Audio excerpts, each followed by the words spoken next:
For the thousands in attendance and the millions watching around the world, we are live and amplified. So let's get ready to podcast. Fire it up.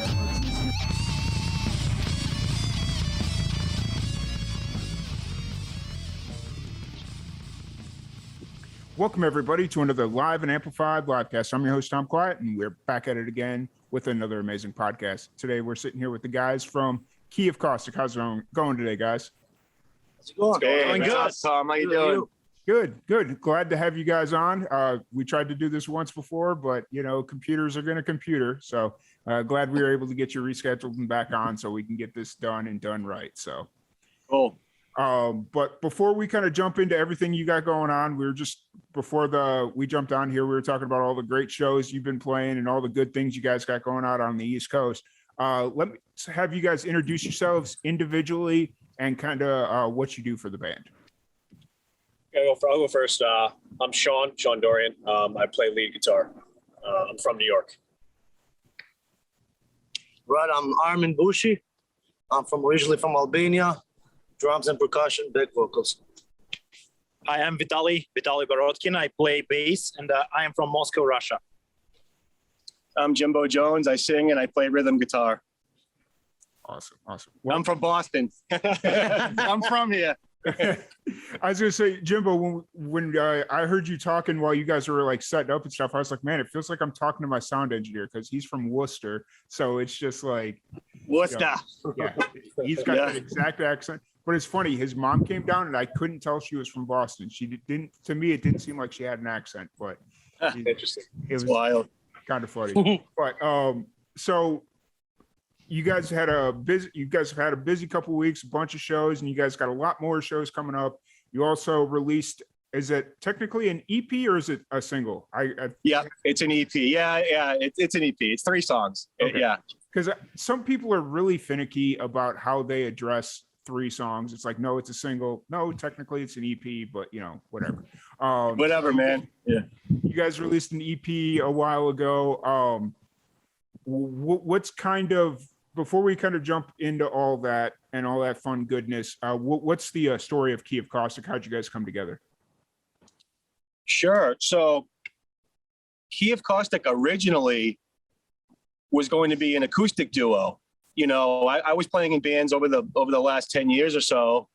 And, you know, when the pandemic hit, everything shut down. And so being a musician, I started writing a whole bunch of songs. And at the time, I thought they were sort of cool, melodic little acoustic things. And I brought a buddy of mine in to play some percussion, djembes and cajon boxes and stuff. And we started to put these songs together and we sent them out to some friends who happened to be, you know, some well-known people in the industry, and the feedback was unanimous. It was, no, this is not acoustic duo stuff. You need to get a band around this. So the search began, Tom, you know, and Yeah. I brought in a bunch of drummers. Ari found me. He came in, he killed it. He knew the songs before we even played together, and he was just in. Sean came in, and after, you know, burning through 3 or 4 lead guitarists, Sean came in and he just set up, he plugged in and he played. And that night, the head off his Les Paul cracked off of his guitar, literally cracked, you know, and that was memorable. And so, you know, I knew that those bells went off. I knew he was the guy. It was a good omen. It was a good omen. Yeah.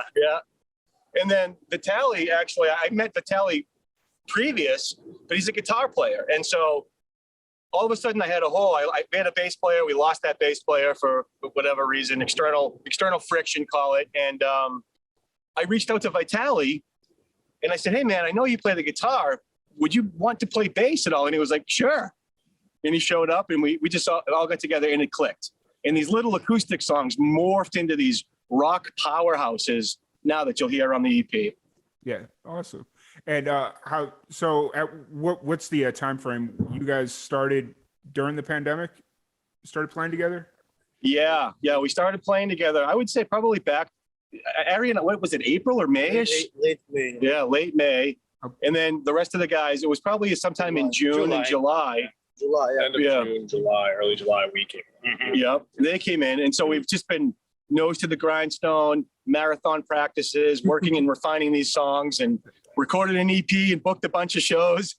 Nice. So yeah, And so the EP, that's all songs that you've written previously, or are these all songs that you've written since you've been together? no, these are songs that we've written together in this band for Key of Caustic. Okay. Yeah. 'Cause, you know, sometimes like lead singers will bring songs over from that weren't used in old projects or whatever. So it's really cool that you took the time to actually write out new songs for the band and the collective. So, Cool. so did you just write 3 songs specifically knowing that they were going to go together, or were you just kind of writing and then you just kind of cherry picked what you like? What was going through that process of song selection? Yeah. No, I mean, I write, I'm a copious songwriter, man. I don't stop I just keep going. And so I had these little foundations, like over 20 of them that I put together, just the bones of it, you know? And so we sort of bring them over to the band, and then we let the band decide which ones we're going to do, what ones we're going to work on, which ones we're going to actually turn into a song. Right. Gotcha. Cool. Oh, wow. Sorry. I just realized something. Let me turn this up for you. There we go. Oh, that's better. Okay. Oh, yeah. Sorry about that. I'm sitting here like not even paying attention to my dial over here, but no, so that's really cool. And then you guys started playing show. At what point did you guys start playing like live shows? Well, I was like, well, we've been together since July, and then our first show was what? A month later. A month later. Yeah. Actually, a month later. Yeah. Beginning Gotcha. of August, Yeah, I think like beginning of August August. 5th or 6th, something So, like this. So we when, went there, we nailed it, and you know, since then it's getting better and better. Obviously, there's room for improvement. of course, Gotcha. when Jimbo said nose to the grindstone, and that literally is what it was. We were practicing like 2-3 times a week. Oh, wow. Yeah, a That's- couple hours each time. Yeah, like really just nail it. 5 hours each time sometimes. Yeah, it's crazy. I told these guys too. I said, "You watch, it's going to be Fast and Furious. I think this has legs." And you know, as soon as almost we put the song out there, little demos out there, we're getting booked for gigs. You know, Wow. it's like almost overnight. That's awesome. And then, so you guys started playing shortly after you came together, and it's been just consistent gigs since then, even during COVID, or was there Correct. a lull in the?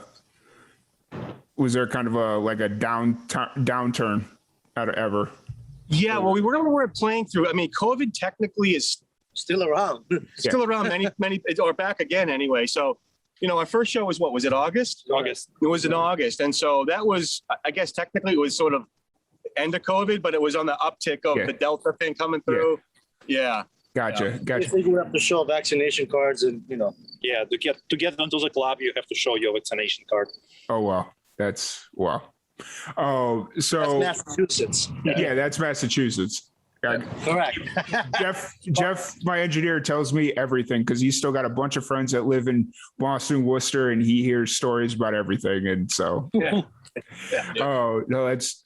But so you guys have had a nice swing of shows. You've been playing. Jimbo, I know you'd mentioned that you were starting to pick up some really big shows. How's the success of the quick success of the band? How's that kind of felt knowing that you just started a little over a year ago?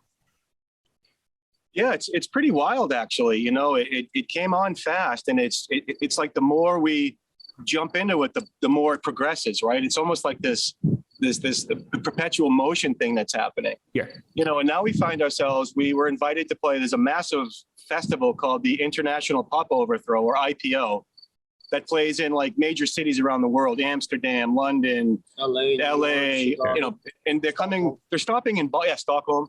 They're stopping in Boston this year in November.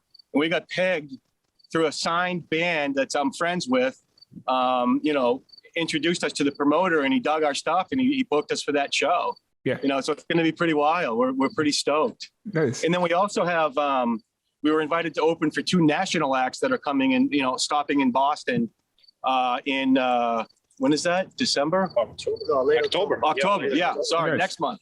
Have those shows been announced yet, or is it still? Yeah, they have. Yeah. So it's Flight Club and Jet Jaguar. And then of course, Key of Caustic, us, we're going to be opening for them. Yeah. Nice. I figured I'd ask it that way just in case they hadn't been announced yet. It's just like you don't. Yeah. Oh, Yeah, it's on the Twitter account, so it's Yeah, it's good. It was released. It's Yeah. official. okay. Perfect. You know, because sometimes bands are just really weird about not releasing tour dates until a couple of weeks out. And it's like, no, you got to promote that stuff, guys. What do you, so no, I get it. Yeah. So what's kind of the plan moving forward now that you're starting to get some really big shows lined up? You've got the EP out. Are you working toward, what's kind of like the recording plans moving forward? Are you working towards another EP, an LP? What's going on? Yeah, I mean, our last show for this year will be December 1st. So we're booked all the way to December 1st, and then we'll take a break, with the festivities and Christmas, all that jazz. Then coming back in January, we're going to hit the studio again, probably record another 3 songs, another EP, lay it out there. And then, the idea is that keep gigging, keep playing bigger shows, be hungry. Nice. The more hungrier you are, the more you will eat. And then, bigger shows. And eventually we want to do our own album, 12-song album. But, one step at a time. Yeah. Plus, Yeah. with the Absolutely. pandemic around, it's not very easy to swim in it. Yeah, But And we already swim. have 12 songs in our set list, so it's like it's enough for the full album. So we just We can go 20, no problem. So that was actually going to be my next question was what does your set list look like right now? But 12 songs, that's what is that, about a 45-minute set? About an Or- hour. I don't know, maybe a little bit over. Yeah. We're a lead guitar player here who doesn't stop playing. So And that, depending on the drum solos. That's right. That's funny. No, that's really cool. And then obviously I'm guessing the plan after once COVID starts to really lift off and things start to open back up, you want to get outside of Massachusetts and start playing and stuff like that.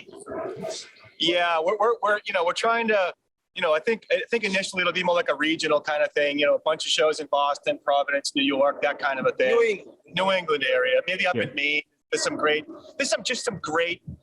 rock clubs around in New England that we want to hit up and build a following. experience around here. Yeah, They gained a exactly. reputation in Boston. Nice. Yeah. But we're hungry, that's for sure. Yeah. That's good. That's always good. And I know Jeff's been really egging me on to get up the East Coast because we haven't been up the East Coast yet. So he's itching to get back home. So I'm sure next year at some point we'll make that trip. So Dude, and we'll take you for some lobsters and some chowder. nice.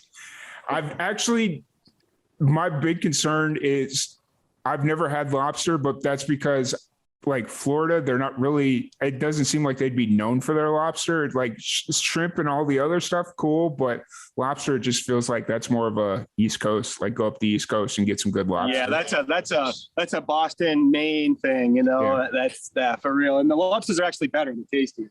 Nice. That's good. Awesome. Yeah, they're sweeter. Yep. I'll have to talk to, once we get that trip planned out, we'll have to coordinate and make a trip, Oh, yeah. make a stop over there and get some Absolutely. lobster. We'll make sure we have a show for you to come see too, Tom. That's the hope. It's one of those things where it's like I'm always trying to book things around shows, but by the time we're done for the day, we're always so damn tired because we'd already put in like a 14-hour day. It's like we've just heard 6 screaming metal bands. Do we really want to go sign up and do another 3-hour show? And yeah, but it's always interesting. But we'd definitely be down to do that, and we'd love to. Hopefully, you guys start traveling out, come out to Texas or New Mexico. New Mexico's a cool spot. We hope so. That would be. Yeah, we have a band that I'm friends with. They're called Jerk, and they're in Las Vegas, and they go sort of like LA to Vegas, and they're actually coming out your way. So we're trying to figure out a time and place that we could eventually coordinate, Nice. get together, put on a show. That'd be really cool. That's one thing I really do like about the DIY band scene is they start picking like band friends, I guess is the best way to phrase it. And you Buddies. start touring together and like coordinating shows. Like if you're going to an area they've been to, but you've never been to, it's like, oh, hey, we'll come open for you or whatever. I really like that community base of stuff, but I don't want to keep you guys too much longer because it looks like you're in the middle of practice. So I know how, if people want to check out the next EP, any of your live shows coming up, where's the best place for them to do that? Yeah, absolutely. It would be the website, which is keyofcausticband.com. We also have reverbnation.com/keyofcaustic. Those are the 2 places where you can find our shows and music. Awesome. You also have Spotify to listen to the EP. Yeah. You know, Yeah. YouTube videos. Yeah. Facebook, Apple Insta. Music. Apple Music. We're out everywhere. It's distributed out there now. So Awesome. Well, once again, Best guys, way to experience the band is live. yeah, right. absolutely. Once again, though, thank you so much for joining us. I really appreciate it, taking the time to sit down with me again for a second time, because that thank first you, episode will never see the light. But thank you everybody for tuning in, and we will catch you guys later. Thanks, Tom. I really Thank appreciate you. you, man. Thank you guys. Peace, Bye. brother. Welcome.